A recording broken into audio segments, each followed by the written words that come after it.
For Yawgmoth, Mercadia was a place where different cultures from different worlds meet to exchange goods and services.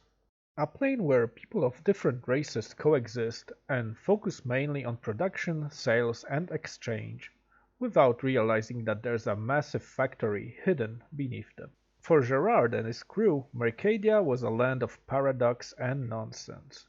It was governed by the Caterans, goblin aristocrats with high intellect, creatures of a race known for being some of the least intelligent on Dominaria.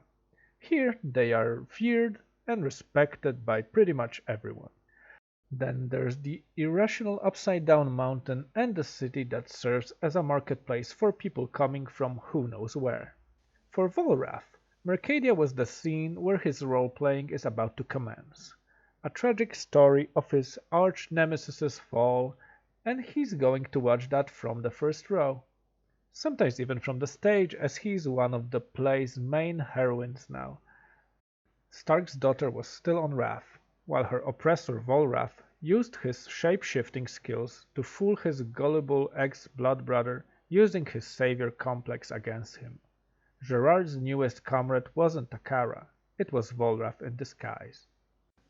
Act 1 started rather abruptly as the skyship Weatherlight crashed on arrival. Soon after, the damaged ship and part of the crew got abducted by a magic wave of water. The Cho-Orim knew how to use advanced magic using white mana, but were unable to use it for healing. Another classic example of how this place is full of absurdities. It soon turned out that they were the good guys here, rebelling against the Mercadian tyranny, but lacked any form of reasoning and diplomacy. For example, Orim knew that she could heal her crewmate's arm, but her captors chose to amputate it, thinking that there's no way of saving it. This led to unnecessary bloodshed when the crew misunderstood their intentions.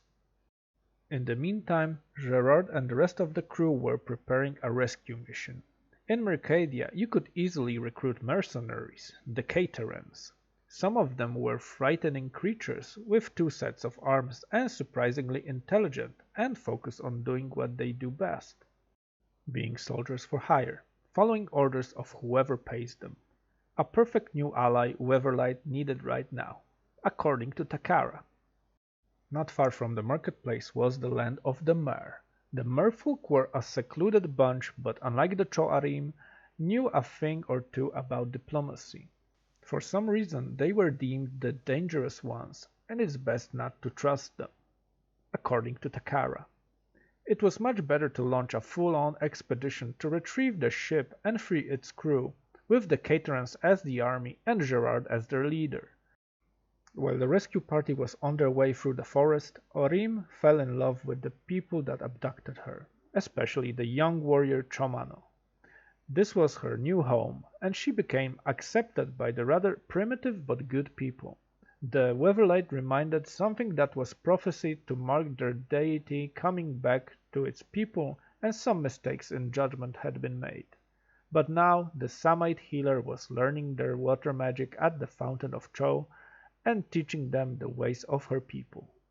Until the day Gerrard came to her rescue. The Cateran army was cruel, vicious, and merciless. It was a massacre Gerrard wasn't prepared for. Weatherlight was retrieved but confiscated by the city officials. Even worse, the Caterans blamed Gerrard for the brutality and accused him of giving the order to slay the peaceful villagers. They claimed that they were doing what they were paid to do. Gerrard would face trial. Volrath was enjoying every moment of his plan coming together, as his hated blood brother, the despised automaton, and the Minotaur were imprisoned. Still disguised as Takara, he helped the prisoners by arranging an unlimited supply of wine they now had access to. Because that's how things work in Mercadia. You wouldn't understand. Turning Gerrard into an alcoholic was only part of the ploy. The key was making him believe that he's a failure, make him depressed, and discuss his mistakes during every visit. Discussing events she should not know about combined with Stark's murder became a clear giveaway for the Evencar of Wrath. His cover was blown. He didn't know it yet though, and proceeded with another quest on the list he had prepared for his roleplay session, where he planned more torment for Gerrard and his friends. He would send the female part of the crew to obtain parts for Weatherlight from the Saprazans, the merfolk. Once they learn that the crew is after their prized artifact, who knows how these creatures react? Volrath could already imagine Gerrard's face when he learns what horrors happened to his dear crew members, and when he tells him that it was all his fault. Gerrard and Takara were supposed to go on their own quest to find a new engine for Weatherlight. While on parole, Gerrard's mission was to find the ancient dragon engine Ramos.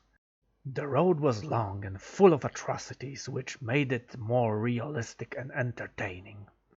Volrath liked actual danger and combat, but kept to the script, and they were able to arrive before the artifact creature. The heroes learned from Ramos itself that the dragon used to take part in the Brothers' War, fighting on Mishra's side, then got reprogrammed by Urza to aid the good guys.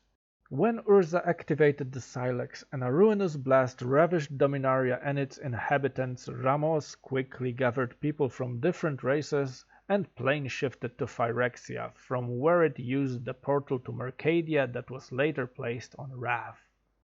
A pretty ridiculous story, but it was still better than telling Gerrard that Yawgmoth was using this plane as his center of interplanar exchange for thousands of years, and that Ramos was saying what Volrath wanted it to say.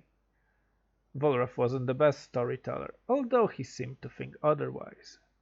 The Evencar in disguise leaves Gerrard to focus on tormenting his friends and making them think that he was killed, but can't stop laughing at his own poop joke while doing it. Karn snaps and punches the foe Takara, and at that moment the jig is up. Everyone already knew Takara was Volrath, but Volrath didn't know his cover was long blown. Meanwhile, Squee became a mascot of the Chiron. He was their kin, and for some reason they've shown him sympathy. The goblins were big shots here in Mercadia, and everyone respected Squee's authority. The crew was more important than his VIP status though, and he soon became the hero no one expected. Soon the whole squad was able to reach the ship. Volrath was stupid enough to upgrade Weatherlight and even equip it with high-tech Phyrexian weaponry so that it would be added to the fleet of skyships invading Dominaria. The problem with storing the fleet under the city was that the skyships were stacked close to each other, on multiple levels. This allowed the Weatherlight crew to destroy the upper ships and use the wreckage falling down to cause even more damage below. Gerrard and his friends were able to plane shift back to Dominaria now, thanks to the parts from the dragon engine Ramos. Volrath was bested at his own game. There was nothing to do for him other than return to Wrath, only to realize that his trip to Mercadia cost him his job and he's about to get replaced. Can the Weatherlight crew prevent the invasion? Did Ertai survive on Wrath? What happens to Volrath now? Find out in the next episode of MTG Lore Nemesis. So be sure to subscribe and you'll get notified soon after I will have uploaded it. Until then.